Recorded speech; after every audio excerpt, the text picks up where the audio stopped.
Marty, we need to go back to the future right now. Oh, geez, Doc, why again? It's Hollywood. They're remaking Back to the Future with Tom Holland and Tom Hanks playing us. What? 2 Toms in the same movie? This is heavy. You have no idea, Marty. You gotta be fucking kidding. Here's the first movie. Did you know I'm utterly insane? Peel that pig and slice him thick. The body count is always bigger. Hi, I'm Chucky. Wanna play? The fucking trees walked in those movies. Hi, doggy. What a story, Mark. The greatest trick the devil ever pulled. It's just like your opinion, man. Life moves pretty fast. If you want your sequel to become a franchise. 37 dicks. In a row? I'm your number 1 fan.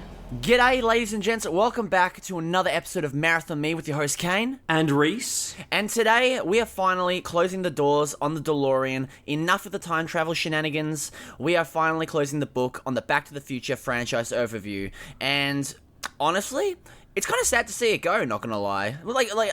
How have you felt about covering the series, Rhys? It was a nice, short and sweet one to go through that isn't really the typical Marathon Me sort of fare, right? We usually go for something that's a lot longer. There's usually a lot worse movies in our continuum, you know? Yes, honestly. Where this one here, it was good to be able to get them done in a very marathon fashion, all in one sitting, and together at last, once again, Kane. Yes. And every single one of these movies being a banger. Like, just being freaking great, and I wanted to go on to the next one. There was no dread in this marathon, and usually there is a bit of dread to go through. Lord. Especially the last marathon, especially our Friday marathon, man. Like, that was just a roller coaster of, like, dips and highs in quality, man. Like, so it is so refreshing to, like, cover. I'm trying to remember the last franchise that we covered where it was like just consistently like good or great movies throughout. Like the only franchise I can think of is the Wes Anderson series where like we liked every entry and all that. You are 100% right. That is the only one that we have not... That like even the lowest point in the Wes Anderson marathon is just an okay movie. Exactly. But this one here beats it because the worst point and the lowest point is still a classic, which is pretty impressive. It's not even that like the our least favorite film in this series is even a bad film or even just like an okay film. It's still a good movie. It's just a movie that we like less compared to the other 2 entries in the series. Like so that's just great to see, honestly. And they're also pretty much universally loved. Like, I was trying to look, as a testament to that, I was trying to look for bad reviews of the first movie. Really? Before recording this podcast. Does such a thing even exist?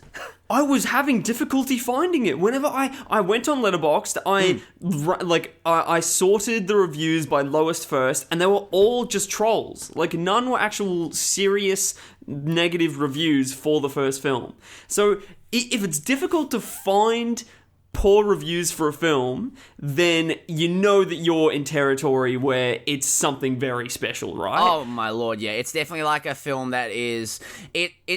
It's part of that, like, pantheon of films, especially, like, the first one, is part of a pantheon of films that's, like, impossible to hate, you know what I mean? It's kind of like... this is kind of topical, but like it's like I just rewatched the first Harry Potter, and while I don't love it, I see it as a movie that is just like it's just a charming, great movie that like I can't find any reason to hate it. There is stuff I can critique about it, but I can't see anyone sitting down and being like, yeah, I hated this movie. Like same with Back to the Future. I can see maybe people watching it and maybe not enjoying it as much as we have, but I could not in any way imagine someone like hating their experience watching the film, you know what I mean? The things that I think defend this franchise so heavily is that time travel is done overall in a fairly digestible way, in almost a way that is quite difficult to handle and make accessible. Our 2 leads are so charming and their chemistry is just superb throughout the entire franchise. And it's got this just oozing of 80s charm and nostalgia as well built into this film that I think Yes. that all those three coming together in this melting pot of a franchise is what makes it so universally appreciated. You can also just tell that these movies were made with a lot of love. Like, a lot of love and a lot of passion went into all three of these entries, and it definitely shows in the finished product.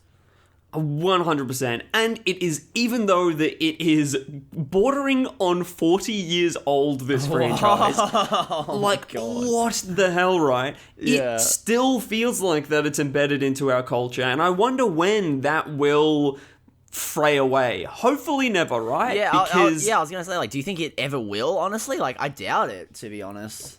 it's funny that this film that is about time travel is truly timeless. It really, really is. Oh, that is beautiful right there. That just sounds like the ending quote of one of your Letterboxd reviews right there. That's perfect. Yeah, legit. Legit. I italicize and bolden it, and then that's my formula for Letterboxd reviews.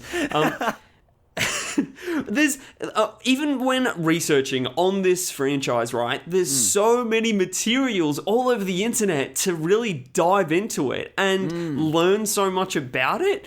So I watched a documentary called Back in Time, and it was a doco on the culture of surrounding this franchise, and I wasn't that much of a big fan of this movie at the start because I was watching it for like tidbits and random facts and, you know, interviews with Steven Spielberg talking about different things that's going on.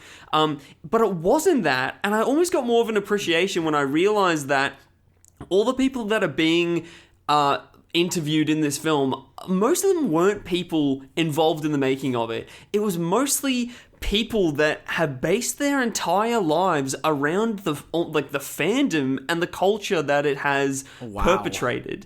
Like the final around I think around the hour mark in the film, there's no more people that they interview that has anything to do with the film. It's people that have based their entire life around collecting DeLoreans, organizing fan meetups.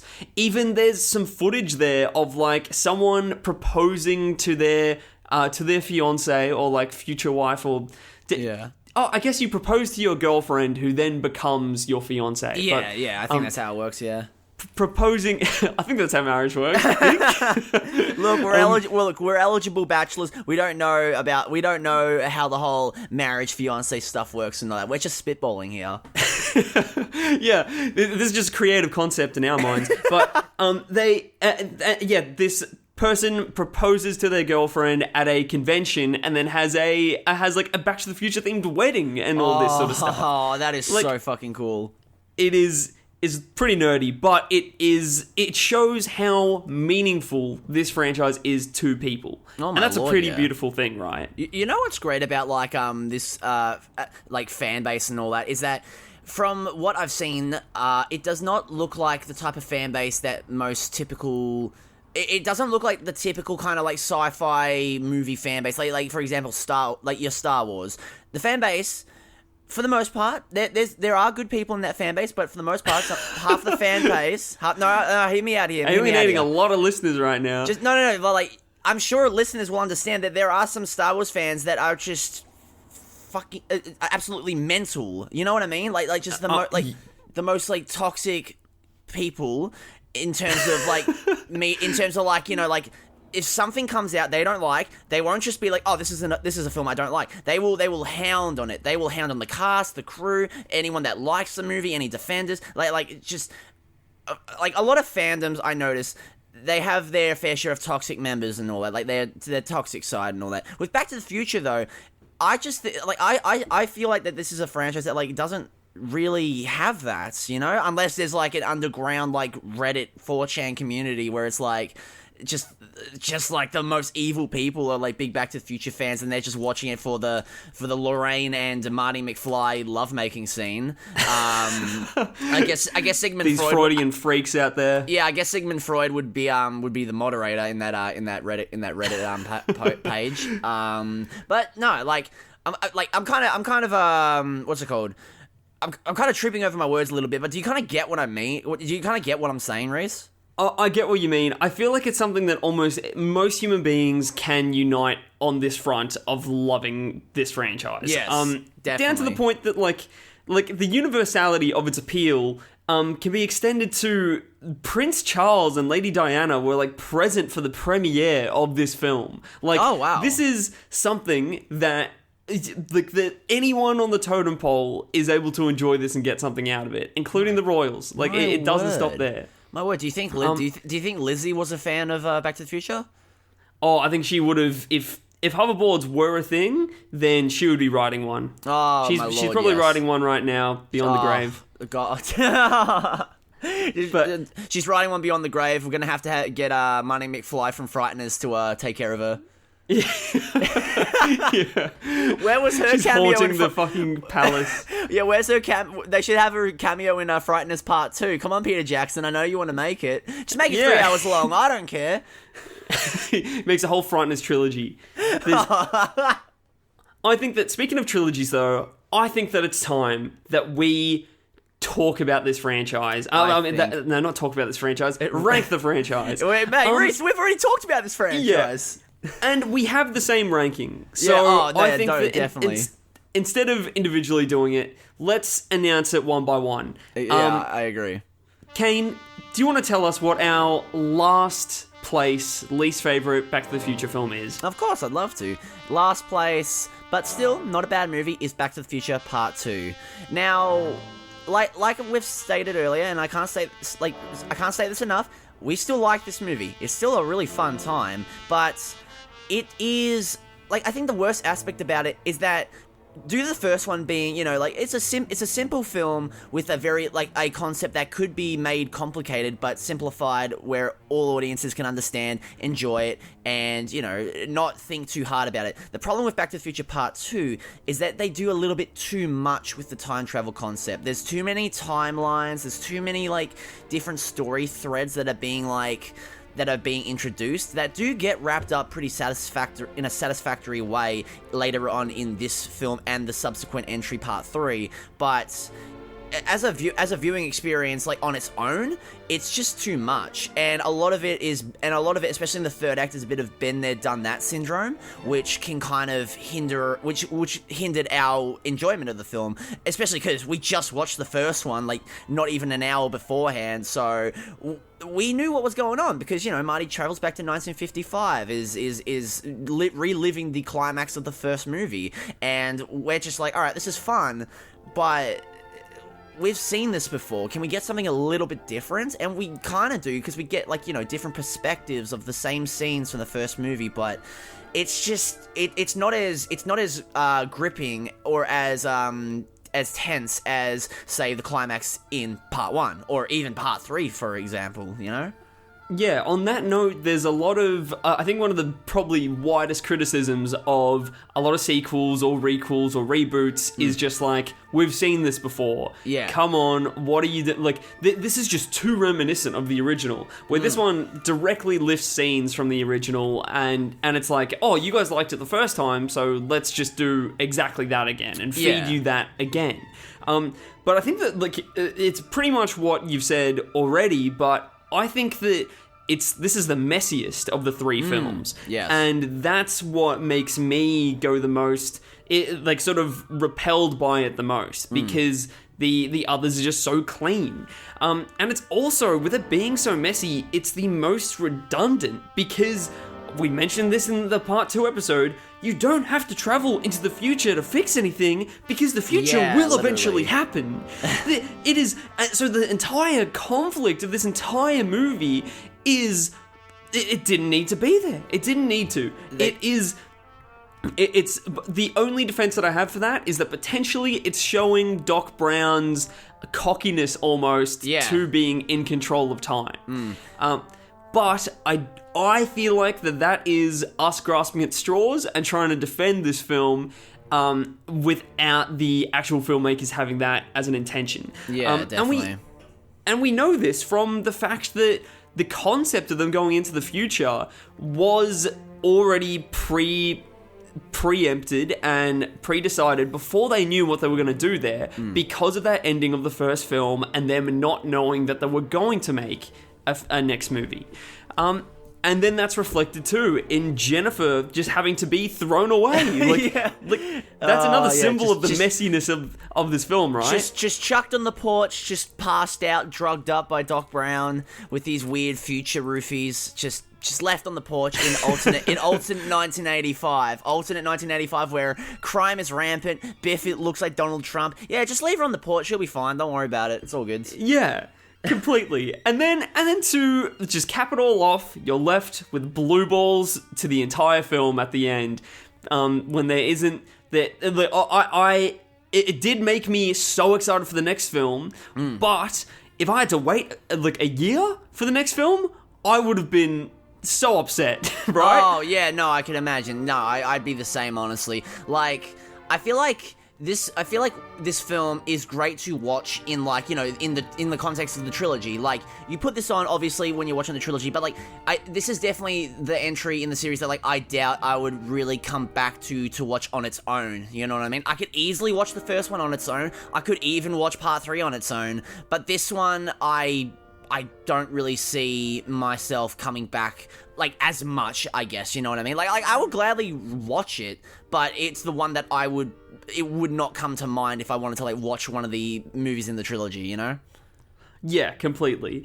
And you know what I'm surprised about is that I think that culture looks on this film still quite fondly, even though definitely. Even though that in some of the behind the scenes docos that I was watching, Dan Harmon, he argues differently. He says, like, he says in an interview, like, everyone knows that the sequels suck, right? And I was thinking, what? No, they don't. I don't think that they do know that.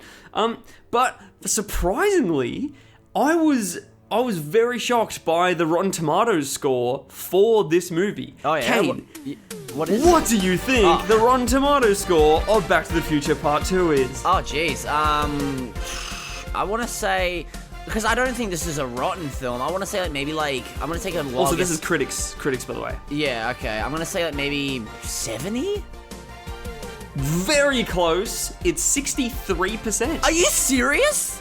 Yeah. Okay, come on, it's not that bad, guys. I was pretty surprised by it. And yeah, what? And reading through some of these, it has a lot of the same criticisms that we've said. Like, that it doesn't just borrow plot ideas and gags from the first movie, it outright lifts entire sequences. And also saying, like, one of them says, if you have not seen part 1, this one will not make sense at all. Okay. And I get how it wouldn't make sense in the continuity of the sort of franchise and, like, sort of setting up the world. But I actually feel like you could dive into this without seeing the first one and get it. Like, because you don't have to have all the science behind time travel explained, right? To understand, okay, time travel allows you to go throughout time. Yeah. No, I get you, yeah. Especially, too, that, like, it does sort of explain the science, in a way, behind the time traveling in the first movie, but it does it by making up random concepts and gobbledygook, right? Like, it's the flux capacitor that does it. And it's like, yeah, but what about the flux capacitor? How does that just...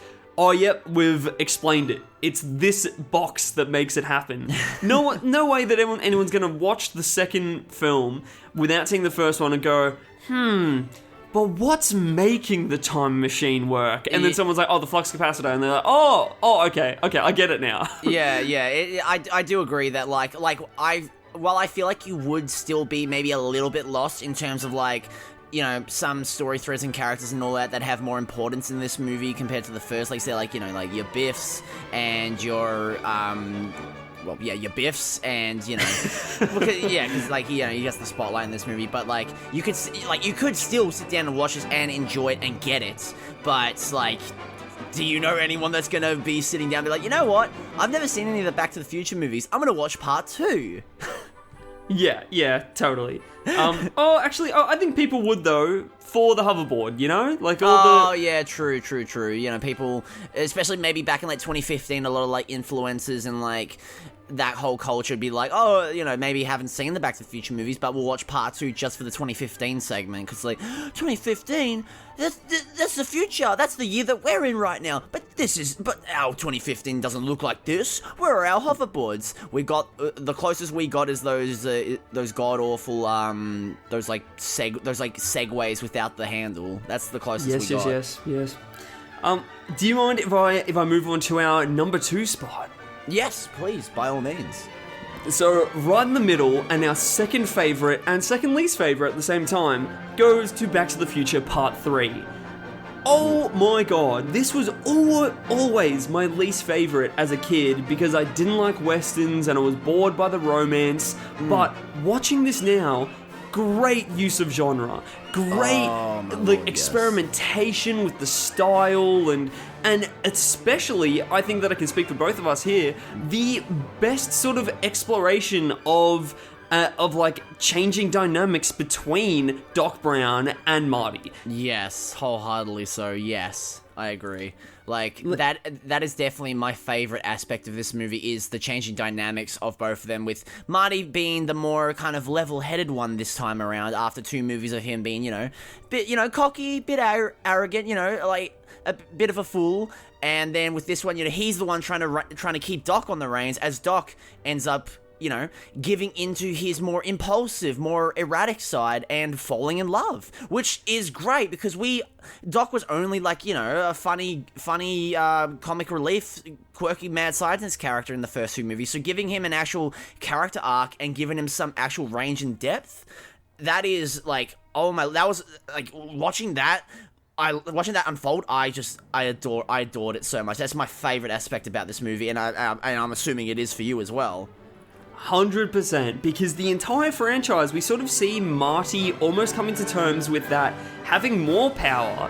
Like, I feel like that as a teenager, especially late teens, the biggest sort of flaw that most people at that time in their life has is that it's like, the whole world is mine and I'm invincible because I'm starting to get agency over my own life and have power and control over it. But what we see happen to Marty is throughout the franchise is that having all this power and control can almost lead you into more dangerous and threatening positions than if you didn't. And then he sort of controls his cockiness and matures throughout that and experiencing all that danger.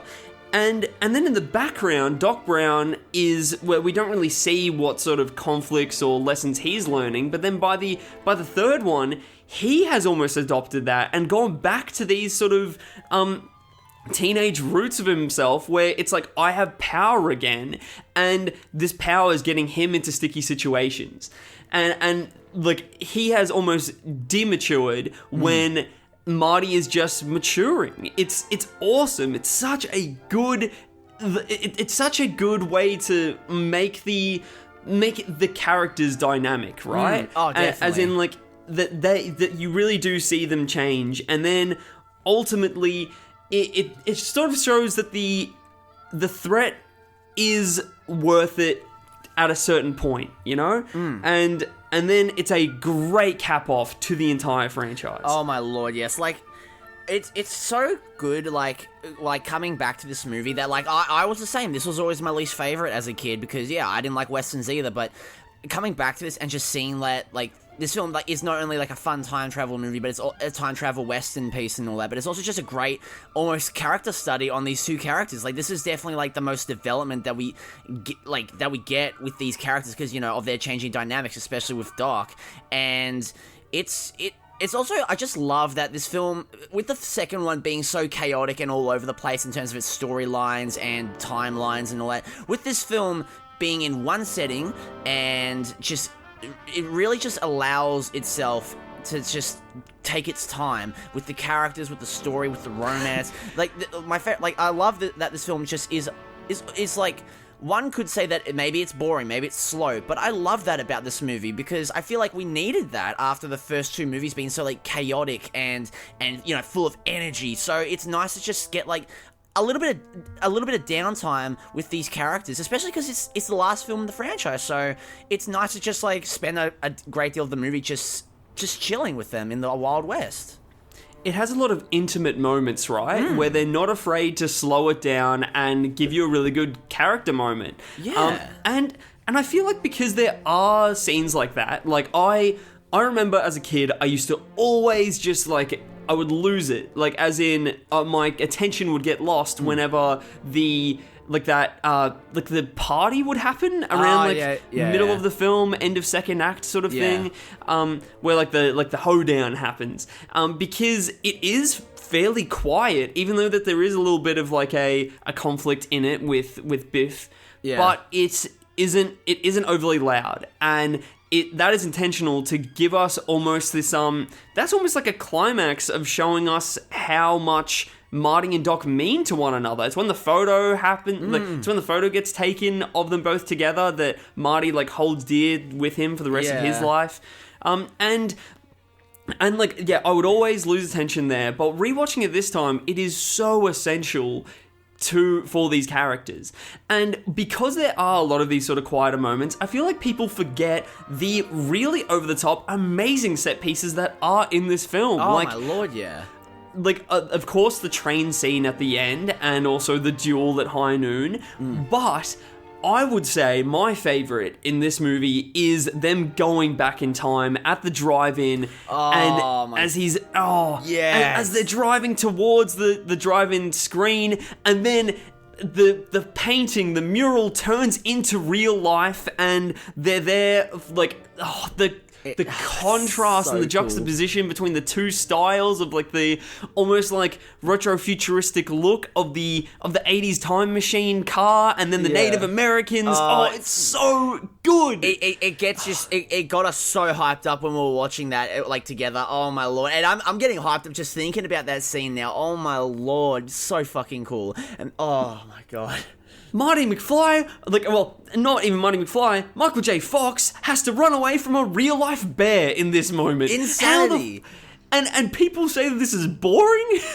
What the fuck? Nah, people that be hating on this movie, I'm sorry guys, look, you're wrong, okay? We need to, in this household, in this podcast, we love and respect Back to the Future Part 3, alright? Enough said. Yeah, exactly. But Kane, can you please enlighten the audience with what our number one pick for the best Back to the Future movie is? Ladies and gentlemen, the one that started it all. Back to the Future, Part 1. What a shocker. My God. Oh my God, what a hot take, guys. Wow, the 1985 classic movie is our favorite? What? No. I mean, like, come on, guys.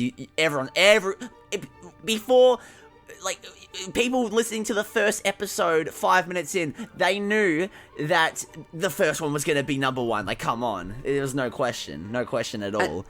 And I think that the reason why is just it is structured superbly. The pacing is unreal. It's a Freudian masterpiece of a movie. It's just, like, the freaking... Even though that it is... Anyone at any age can watch this and get something out of it. It does have layers to it of like a great conceptual exploration. It is just, it is a chef's kiss of a film. And definitely. That is not news to anyone listening to this, I don't believe. No, definitely not. Like, we're not gonna, I doubt we're going to, we've said all we need to say about the first one and all that. That, what else can be said about this? We've said everything that we can. It's just a great, like, amazing, almost perfect movie, really. Like, there's, like, there's not much to fault about it. Like, honestly, like... Something that I really adore observing in films that I think that, I think that a lot of people do as well, but they haven't really thought about it in this way, that I love seeing eras that are separate from us looking back at other eras from their perspective, and this film is one that is an 80s framing and romanticization of the 50s, and I love seeing that. There's a lot of films that do this, like Dazed and Confused. That's a 90s film, right? Yes, yeah. That looks back and romanticizes the 70s, and there's something in seeing how nostalgia changes and shifts, and I really appreciate that about this film. Yeah.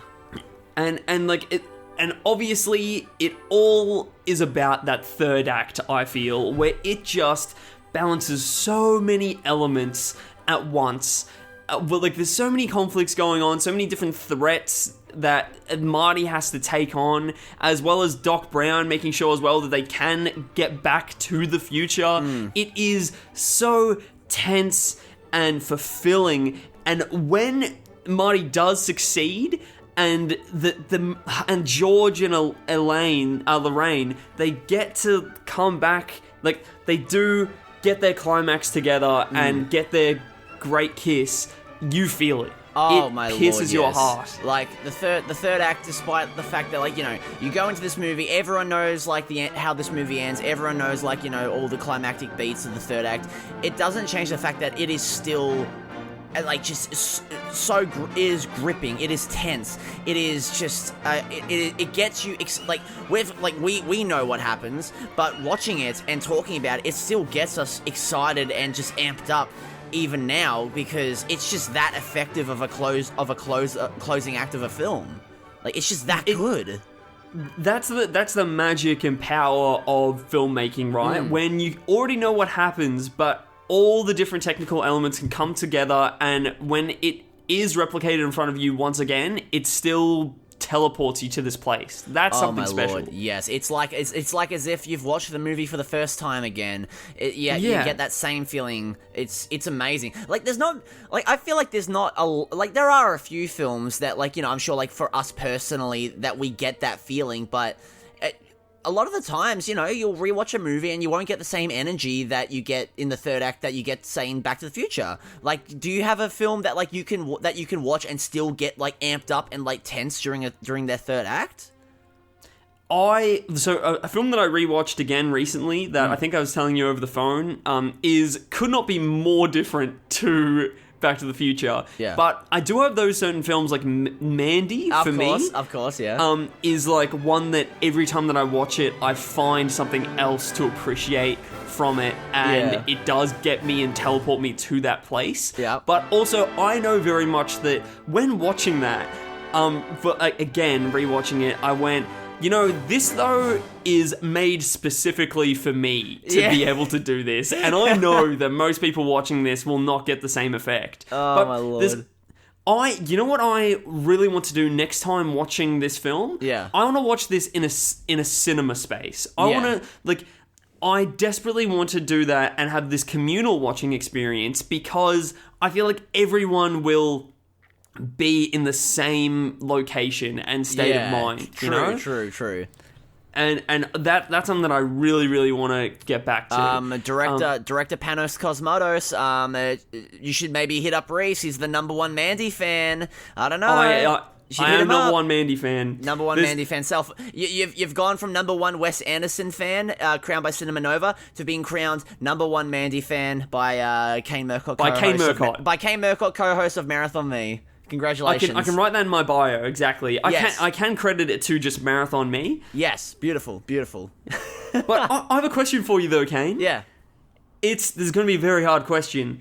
Do you think that the Back to the Future trilogy are very marathonable? Do you think that they are a good franchise to marathon? Yes, definitely. Like, I think this is, like, one of the most marathonable series that we've covered, or hell, like, that, like, I can really think of, like, especially compared to, like, some of the other franchises that we've covered recently, like Friday the 13th, for example. Like, that film, like, those films, like, in terms of its lore, its storylines, and also, you know, quality, of course, all over the place. Like, you could watch, like, Part 7 on its own. You could watch it maybe, like, Part 4, Part 5, completely different movies. Meanwhile, with Back to the Future, watching them in a marathon context, it feels so rewarding. It almost feels like you're watching one long movie. It's similar to the effect of, like, Lord of the Rings. You watch those movies, it feels like you're just watching one long movie, one continuous story that is wrapped up perfectly by the climax of the third film.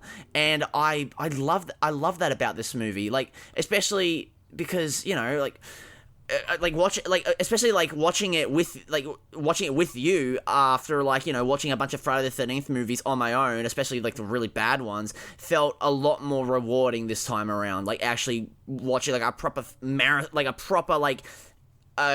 proper tight, neatly wrapped marathon with this series. Like it was fucking beautiful. 100%. It's made for one sitting, it feels like. Oh, and definitely. It makes you... It hypes you up for the next one. Yeah.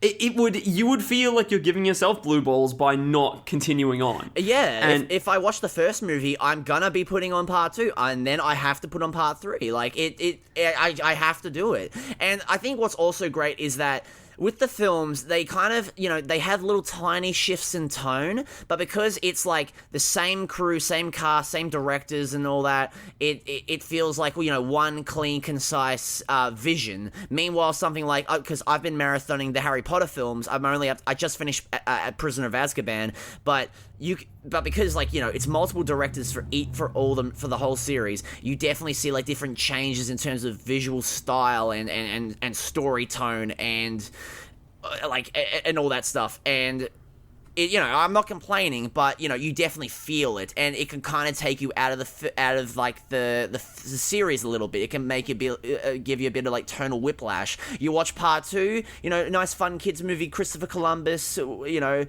not the genocidal maniac explorer. We're talking about the director here, guys. And then you watch something like Prisoner of Azkaban, which is, you know, an Alfonso Cuarón joint, which is like, you know, a lot more darker, moodier color palette, a lot more slight horror influence, a lot more teenage angst. It's a tonal shift. Meanwhile, these movies, just the whole way through, one clean, concise, beautifully realized vision. And how good is that too, that we are fortunate enough that we haven't been exposed to a part 4. Look, it sounds dumb, but the cleanness of this franchise is one of its greatest draws. Yes. And it's almost rare to have an 80s franchise or just some sort of iconic franchise that is highly regarded to not have reboots or requels that have come out in the last few years. It's a rare beast to come across. Yeah, definitely. Like, obviously, you know, we've had a lot of this series has had a lot of influences in, you know, contemporary media. Like, obviously, the biggest example is Rick and Morty, but like that, you know, you don't consider those like, you know, those are not canon. Yeah, no, exactly. Like, are they not? Are you sure? No, they're. I'll check in with Dan Harmon. Thank you. No, but like, you know, you see a lot of, you know, media that has the Back to the Future influence, but not the same vision, not the same kind of general idea, not basically retreading the films that inspired it. You know what I mean? One of the big reasons that this is also the case too is because the rights to the IP is like Robert Zemeckis still owns them, and his kids are the people that will have the rights to it when he dies. Oh, okay. So it is up to them, because it's not no corporate conglomerate owns the IP and has the rights to make a fourth one without them giving the thumbs up. I did not know that. Oh, really? Well, now you know. And that's the reason why. Because if Disney were the people that, like, owned these things, then fucking we would be on to Back to the Future Part 7 already. Like, yeah, it would be, definitely. Without a doubt. And Robert Zemeckis, he says that in his lifetime, he's got no intention to make a fourth one. Thank God. But he has said that, like, if his kids do want a big payday at one point, they could give the thumbs up and green light a fourth one. So we may see one coming at some point. But I feel like that unless they are in the mood for money, they will not do it out of passion. Because even when the Back to the Future 3 film came out, Robert Zemeckis and co, they made shirts with no Back to the Future 4 and a big stop symbol sort of over that, and we're wearing them around to different premiere screenings and press events and everything. Like, there was a big campaign for no Back to the Future 4. I love that. I fucking love that. And it would have also gone into it would have been great publicity for Back to the Future 3 to like definitively say this is the last one. Yeah. But also, like if your dad is putting that through and like facilitating that in relation to his baby, when you're witnessing this, and then you have the rights to make a fourth one, I feel like that you would probably say no to it. But funnily enough, there, in a way, are some Back to the Future Part 4s that do exist. Really? One of which is the Back to the Future Telltale video game, which does continue on the story as a pseudo Part 4. Wait, really? It does, yeah. It starts off... Because I know about the game's existence, but I know, like, fuck all about the Back to the Future games, so this is interesting. It does start off right where the third one leaves you.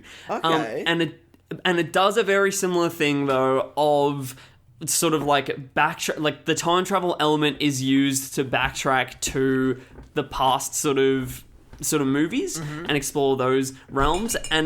And from like, I haven't played it in completion. I've watched quite a lot of gameplay of it and I know like the sort of story elements that it goes through. Yeah. And it doesn't really diverge too much from the original trilogy. Okay. So it's a bit kind of like plays it very safe. Yeah, okay, yeah. Jesus. Fucking hell, that is weird, man. Fucking hell. Yeah. Actually, you go first. And there's also another sort of pseudo sequel to this, which is a cartoon series that went from 1991 to 92 that follows Marty, Doc Brown, and Doc's kids. Yes, the evil-looking kids. Let's go. Yes. Like Vern, the strange child that does the whole like symbol of like come here and then points out his dick at the end of part 3. He's a character in this cartoon. Oh god, I did not even know that this such a thing existed. So I am very curious to suss it out. Although I don't know if I want to now because Vern is a actual character and he scared the shit out of me in part 3. So I don't know. I'm kind of scared, Rhys.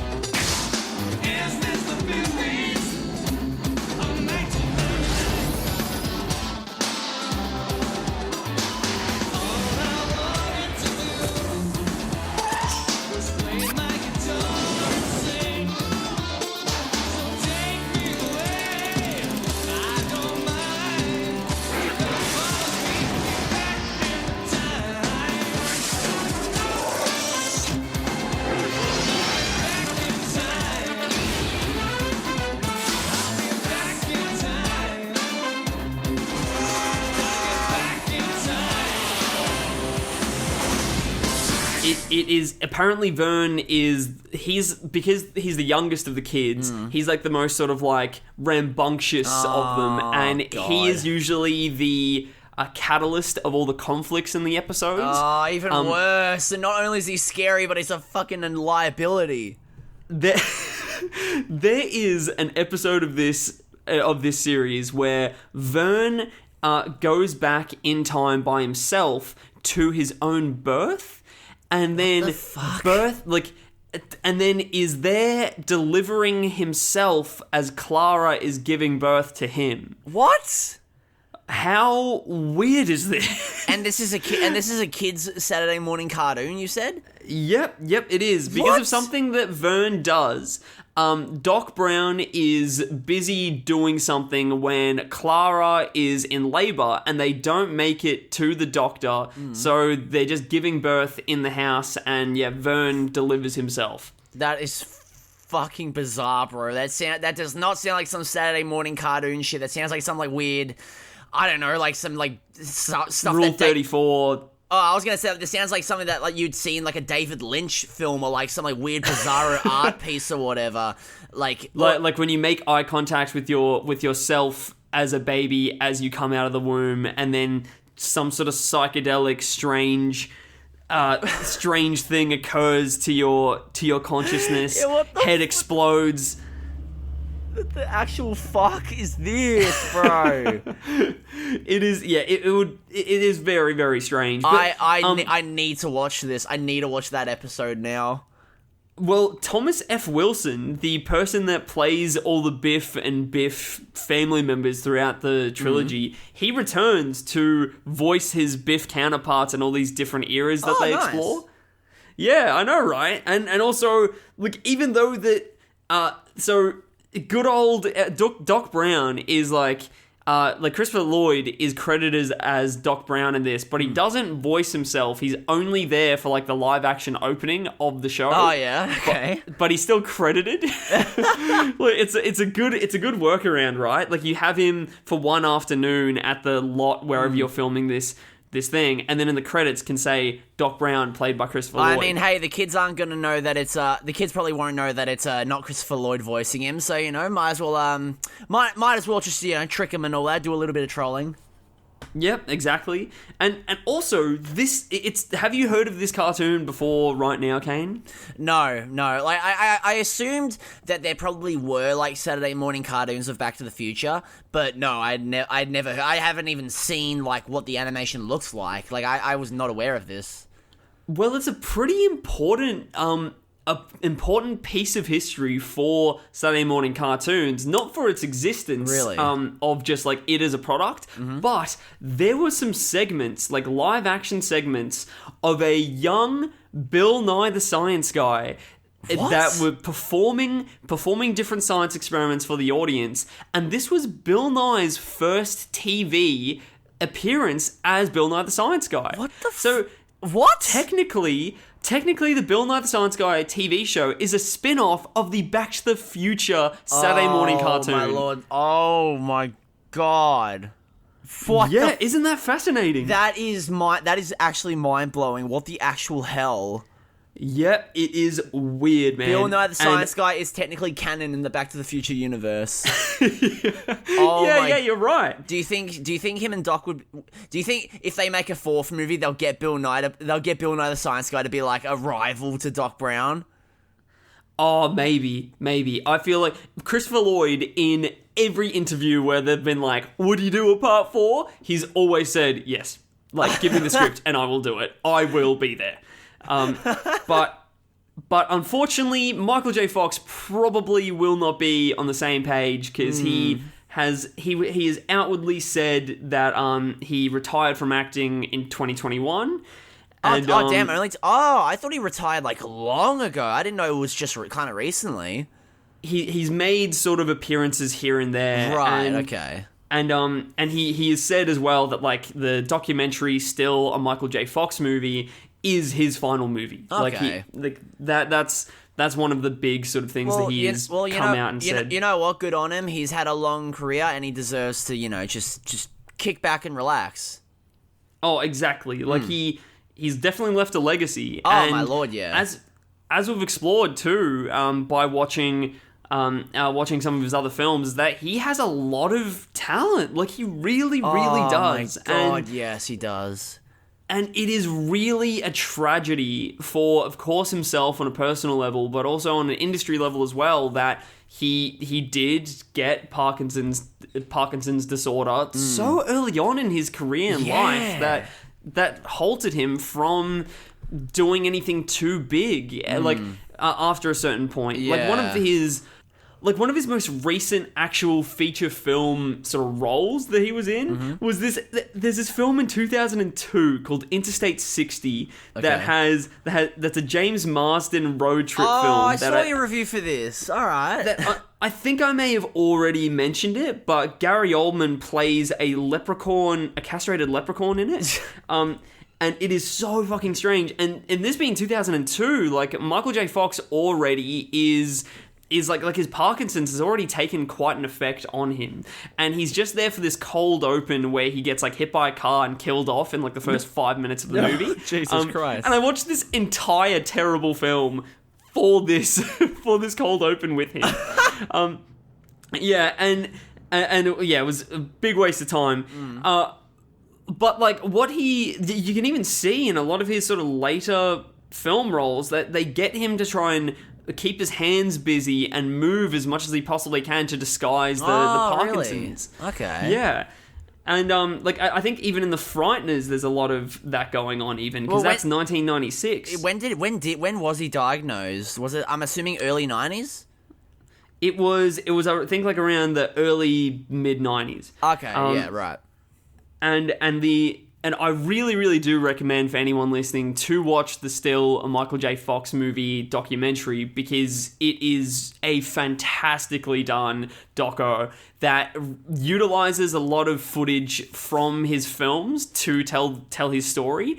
And it's this great mishmash to encapsulate his entire career, and almost uses it as like, it puts them together and threads them in so well and creatively to tell the story of his life. I still need to watch it. I am very, very much keen on watching it. So I not recommend it. I got more. Apple TV Plus, so might have to do that sometime. I might have to squeeze it in between my Harry Potter marathon. Yep, exactly. I will say though, just to finish off the praising Michael J. Fox, Casualties of War, best performance that I've seen of his. Oh, so good. Brian De Palma, outstanding and underrated. Like, people watch Casualties of War. It's not an easy watch. It's not an easy watch at all, but it is a rewarding watch, is all I'll say. Completely. I don't know how it's not higher up in the canon of Vietnam War films. I know. So strange. It's unbelievable, honestly. But before we do leave Michael J. Fox and Christopher Lloyd with this franchise, do you have any final thoughts on this? I feel like I've pretty much said all I needed to say about these movies. I will say that I am so happy that I've come back to this franchise after having not seen them in God knows how long, and not really appreciating them the way that I do now. Like, this has given me a greater appreciation for this series, and especially our two main leads, Christopher Lloyd and Michael J. Fox, two actors that, like, I've known my whole life, but I've always just I've known my... They're neighbours. They are my best friends. I went to school with Michael J. Fox. No, but, like, they're actors that I've always, known of, and, I'm like, oh, yeah, it's Doc Brown and Christopher Lloyd and all... Doc Brown and Christopher Lloyd. Doc Brown and Marty McFly. But, like... watching these movies again really makes me appreciate them as like, really appreciate them as actors. Like, realize that, like, yeah, these guys were special. Like no one can do it the way that they did the original, and that's why I swear to God, if I ever hear anything about a part 4 or a reboot or a remake, I will be the first to boycott it. I do not care I do not care if it's actually good. I will boycott the shit out of it. It'll be one of the rare movies that I flat out refuse to watch. The list so far is only the 2019 Lion King remake, and that's just because I'm a diehard Lion King. I adore Lion King, and I did not want to ruin my childhood by watching that soulless piece of garbage, and that's how I'm going to feel about the remake of Back to the Future if it ever comes out. God forbid, please do not. I swear to God. Damn, man, because that's we've almost embedded a responsibility, though, that we're going to watch every Back to the Future thing that comes out to do an episode on it for an update. True. Okay. If you do, I don't want to fight, though, your morals, so we can do an unprecedented thing where, if it does come out, I'm happy to just watch it myself. Yeah. And then the episode is us talking about it without you actually seeing the film. You can kind of like tell me all about, like, tell me about your experience and all, and I can just imagine what this film is.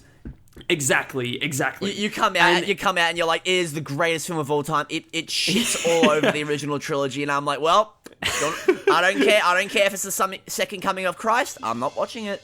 Yep, you're like, I've already promised myself that I won't. But man, it would be very hard to live up to it, because thematically, this trilogy is so consistent, and it tackles the threat that is time, and how time is almost everyone's worst enemy. It keeps us from being the people we want to be and doing the things that we want to do, and what this film does and franchise does is that it shows that being in control of time can only make it even more dangerous. And that's a final thought that I want to leave everyone with. Have a great weekend, everyone, and we will catch you next week for an even more potentially thrilling franchise. Have a lovely night, everybody.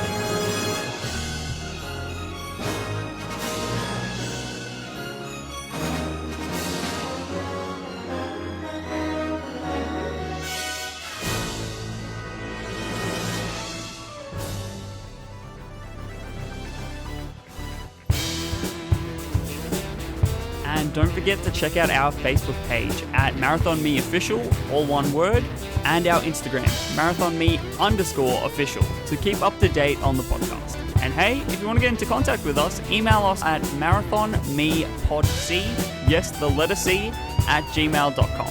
Like podcast without the ask.